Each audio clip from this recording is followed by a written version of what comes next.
What's going on, everyone? Anthony from Chronometer Check here, and today we're going to be unboxing the Bulova Lunar Pilot.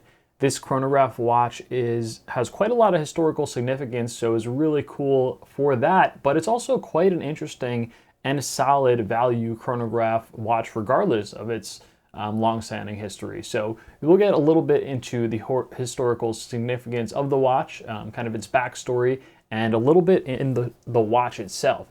Now, opening up the box that it comes in, the unboxing experience was quite impressive for the price of the watch. You know, usually you don't get this level of detail. A lot of times with Seiko and Orient, more affordable watches in this price range, under 400-ish, you will get even just cheap cardboard boxes that don't really do anything other than keep costs down. And that's okay, I don't really mind that.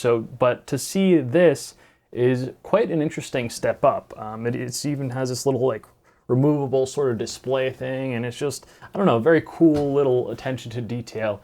But as far as the watch itself, let's take a look at it and then get a little bit into its backstory. As you can see, this is a black and white chronograph that looks very, very similar to the Omega Speedmaster, as I'm sure we're all aware, and there's a really good reason for that. Now, this watch, like the Speedmaster, was actually worn on the moon, but the reason it was worn on the moon is quite different than the Speedmaster. Now, the Omega Speedmaster was actually issued by the American government to NASA astronauts for different missions. In 1971, Captain Dave Scott was actually wearing his Omega Speedmaster on a mission, and what do you know? The Omega Speedmaster crystal broke. Now, luckily, he had a backup watch, and that was what this watch is a reissue of. And that was the original, that was the first one. It was a prototype, and that's actually what he ended up wearing to the moon in 1971. Now, later in 2016, I believe, it was actually auctioned off, that exact model, for $1.6 million. And along with that, Bulova released these reissues of the Lunar Pilot watches, which I think are quite awesome for quite a few reasons. So aside from the historical significance, it is a very cool chronograph, as you can see here. And Bulova did do quite a few sort of upgrades since that original watch that was actually worn by the captain himself. So some of the updates that were done was the movement itself. You know, as you can see at the bottom, it says 262 kilohertz. That's because it uses Bulova's high frequency and high precision quartz movement. So that means it's super, super accurate within plus or minus 10 seconds per year, not per day, per year.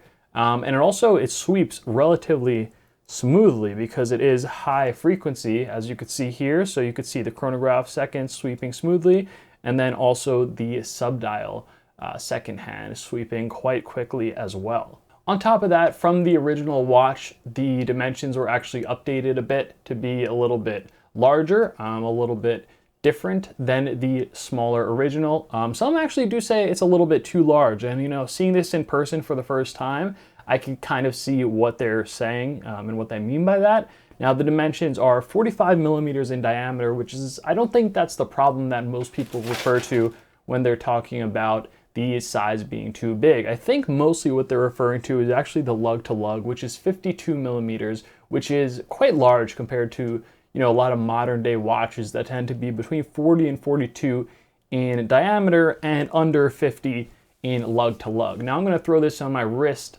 just to give you a sense of how it actually wears. And quick wrist check, by the way, today I'm wearing my Seiko SNK 809. Even though, yes, I have so many other watches and so many more expensive watches, still an awesome watch, it really is. Anyway, let's throw this bad boy on the wrist. Now I'm not going to go through the trouble of sizing it up just yet, but as you can see here, on my 7-inch wrist, it wears well. It's not like it wears comically large. I think in 2022, a lot of people are wearing slightly larger watches anyway, so I think this kind of fits in with the current trend and the current state of watches, but I think this is really my upper limit, you know. So if you do have wrists smaller than mine at 7 inches, you might struggle to wear this watch comfortably on your wrist, and it might hang over a little bit. But other than that, if you still like it anyway, then I say go for it. I think as long as, you know, you find it comfortable and you like the size, then I don't think there's really set standards for what watches you should, as long as it doesn't really overhang on your wrist too much, because that's when it starts to get into some weird looking territory and can also be quite uncomfortable. One thing to note, it is also rather thick. It's 13.5 millimeters thick, and it does have this top hat crystal which protrudes a little bit and adds a bit to that thickness. A bit more about the crystal in a bit. It does have a sapphire crystal, nice scratch resistance there, with a bit of anti-reflective coating underneath, which is very, very welcome, and something you don't see too often in more affordable watches. It's just one of those details that they tend to overlook in this price range and kind of forego to save on cost and just manufacturing in general. So I'm really glad Bulova took the time and the effort to do that.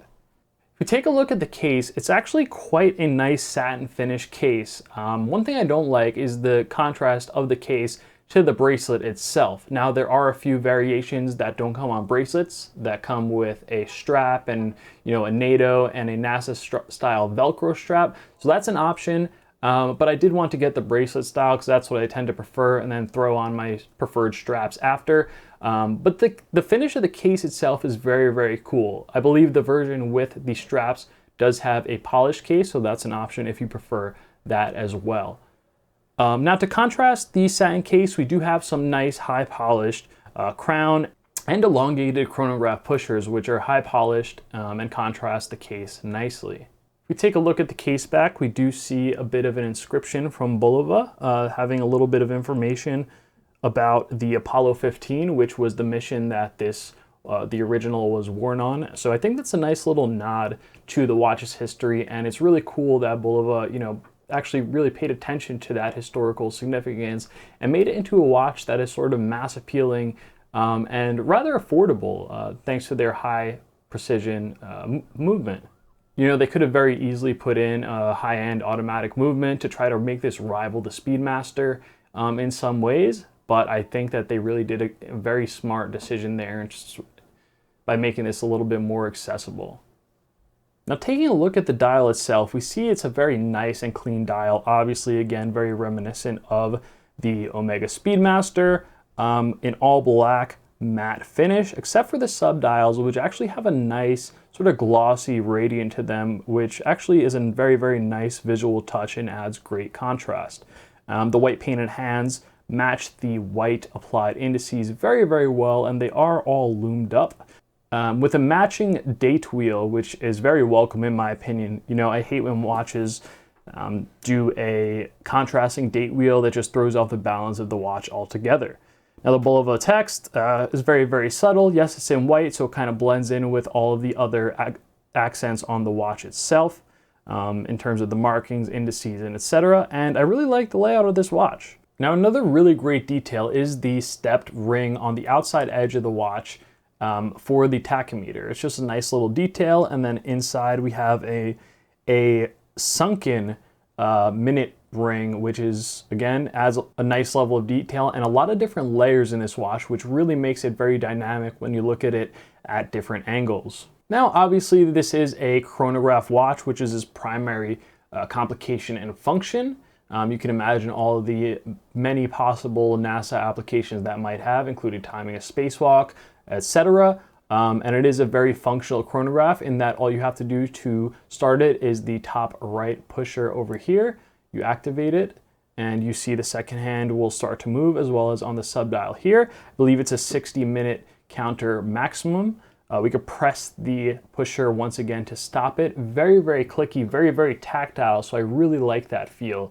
And then to stop it, we just push the pusher on the bottom right, and you see this second hand will reset. Not a flyback, so it won't just snap back into place. Finally, this bracelet here is actually quite nice for what it is. Again, one of those things that I was actually kind of surprised by how nice it actually was. Again, my one big gripe with this bracelet is that the finish of it doesn't match the finish of the case at all, so there's this huge contrast, and that does bug me a little bit. You know, from afar, it's one of those things you don't really notice, to be honest, but if you're into watches, you probably care about the little details like that, and if you're like me, that might be something that bugs you. Regardless, I wanted the option to have the bracelet, and possibly, I'm most likely going to end up wearing this on different straps anyway though, so that's okay, not the biggest deal. All in all, this is a really, really solid chronograph for the price. Probably one of the better chronographs you could get under $500. I'm not going to go ahead and dub it the best because there are a few alternatives, especially when you talk about quartz and you forego the necessity of having a more expensive automatic movement, even though there's only a handful of options that have automatic movements in this price range. But really solid watch, really well built. Bulova really put some love and care into this watch, as you can see in everything about it, from the packaging to the little nods to the historical background of the watch, like the Caseback, etc. And I think it's just a really, really cool watch that any watch lover and collector would be glad to have in their collection. As long as the size doesn't bother you, because that might be the one big gripe for many people, and potentially the fact that it is only a quartz movement, but a very, very strong, accurate, and high beat quartz movement at that. So even if you are a mechanical watch lover, the technical innovation in that movement might fascinate you enough to pick it up regardless. Thanks for watching. I will have a link to this watch in the description below. Check out the website chronometercheck.com for blogs and reviews on this watch as well as others. And don't forget to leave a like and subscribe if you haven't already. I really appreciate you taking the time. Thank you so much for watching. Till next time.